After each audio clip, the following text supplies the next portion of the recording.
Kesa magreklamo ka sa mga bagay na wala ka, magpasalamat ka na lang sa kung anong meron ka. Huwag ka tumingin sa kung ano yung meron yung mga taong nakakasalamuha mo. Oo, madalas mapapatanong ka sa sarili mo, bakit ako walang ganun? Bakit ginagawa ko naman ang lahat pero hindi ko nakukuha yung mga bagay na gusto ko?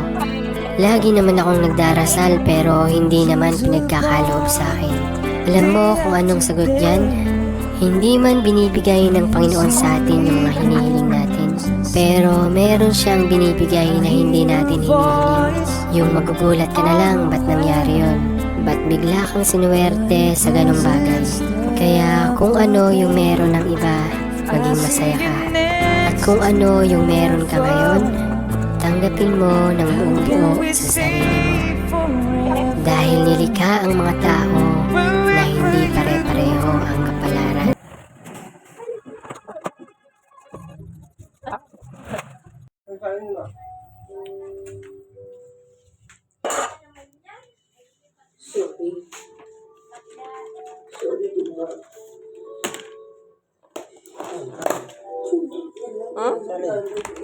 Yung?